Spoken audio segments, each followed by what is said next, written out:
Hello, this is Dr. Polik, and this is we are on Module 12, Geometric Optics, Practice Problems, and going to look at problem number 5.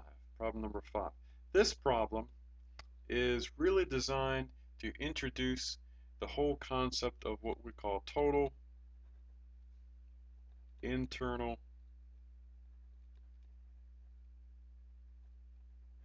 reflection. Okay. To best really understand this, where the problem we're going to introduce a problem, and it's a simple enough problem. Imagine we have a glass block. The index of refraction here is 1.5 of the glass, and over here we have air, where the index of refraction is 1. Um,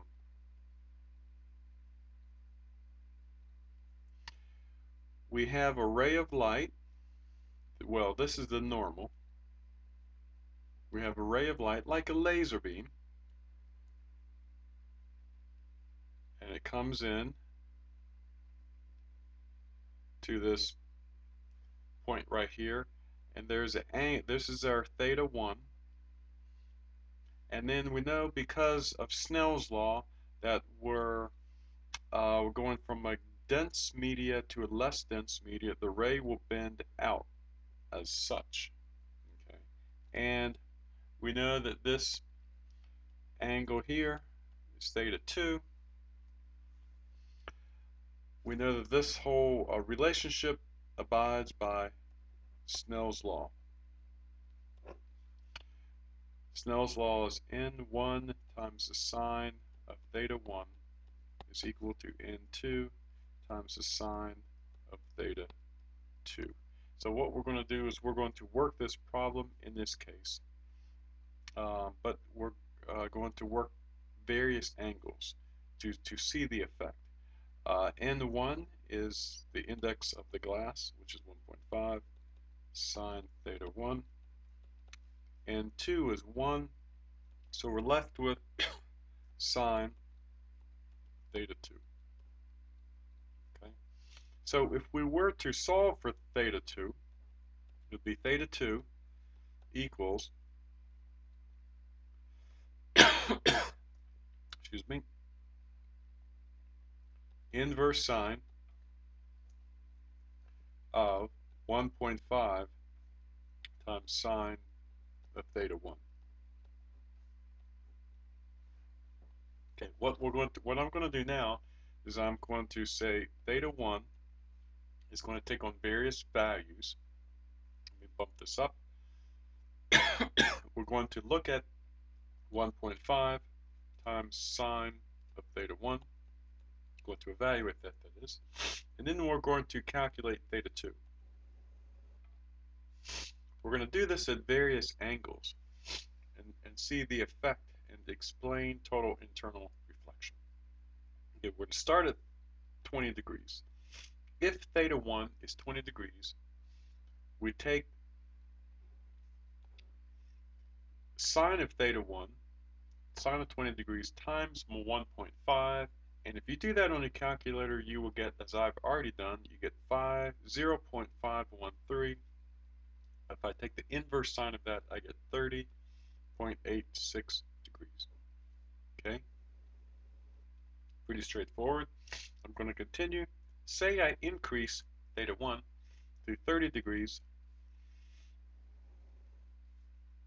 I take the sine of 30 degrees multiplied by 1.5, and I get 0.75.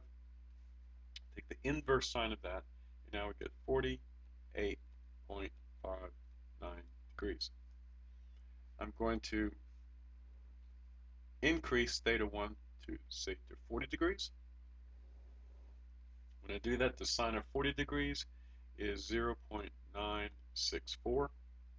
That is the sine of 40 degrees times 1.5 is 0.964. Take the inverse sine of that, and I arrive at 74.62 degrees. Now I'm going to start slowly increasing theta 1. Suppose to 41 degrees. I take the sine of 41 degrees, multiply by 1.5, and I get 0.984. Take the inverse sine of that, and I get 79.77.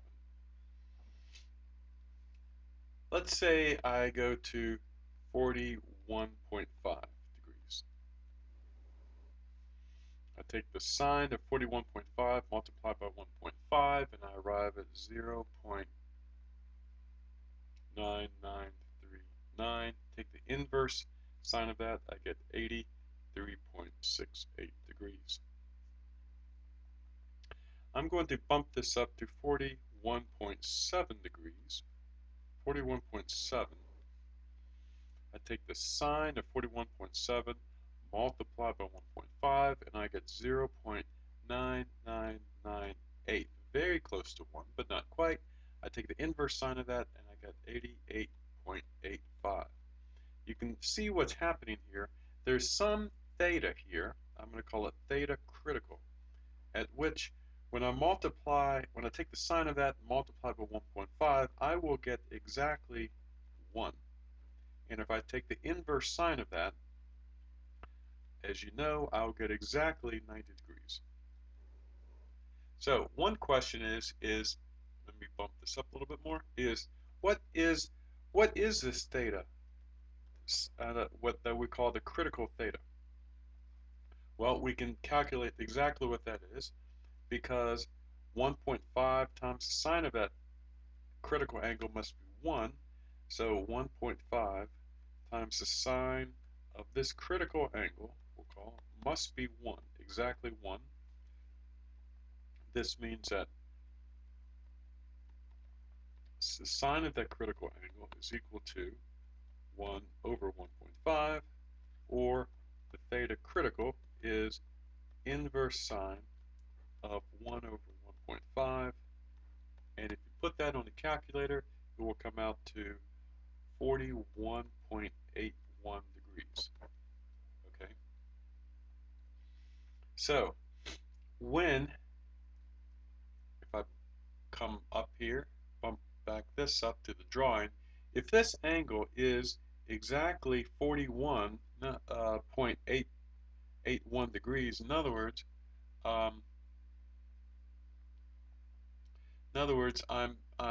this angle has been increased like this, such that this angle now is the critical angle.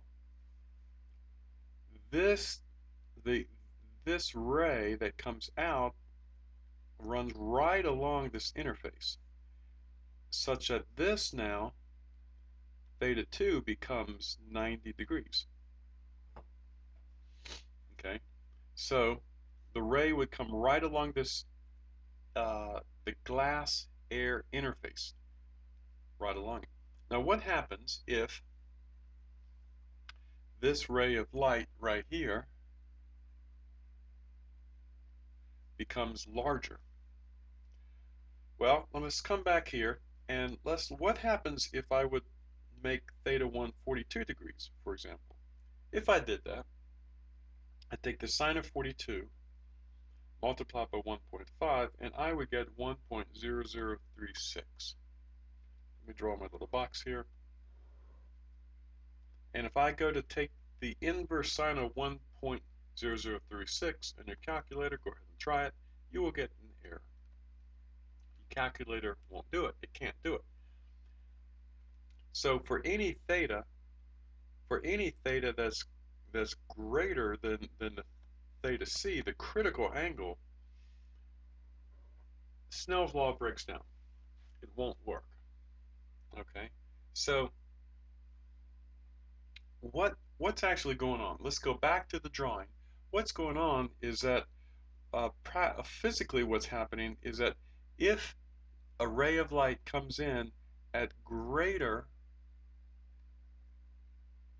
an angle with a normal that's greater than this theta c, what's happening is none of the light comes out into the air, and it all gets reflected. 100% of it gets reflected back into the glass. We call this reflection total internal reflection. So in total internal reflection, all of the ray of light is reflected back into the glass. It's as if this surface right here, the glass air surface, this interface, is really a mirror. And if this were a mirror, then obviously when the ray comes in, it would just bounce right back to the glass. Well, that's exactly what's happening. Um, it's acting as if it's not a mirror, but it's acting as if it is a mirror because the the the, the angle we have is greater than this critical angle. So 100% of it's being reflected back to the glass. So that is total internal reflection. Now, what is a practical application of this? And let me scroll down here. And one practical application of this is if we have an optical waveguide, or we call optical waveguides fiber optics, or you can flip the words, it can be optical fibers too. But imagine this is glass. This is a glass tube, and that's really what fiber optics are, or they can be made of plastic too, also. But we come over here and we inject a laser beam into it at a steep angle.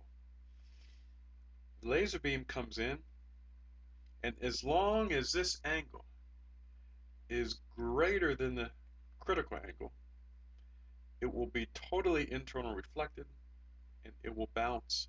100% of it will bounce back. Now notice, because of the symmetry, when it bounces, here's the normal, that this same angle is greater than the critical angle, and it totally internally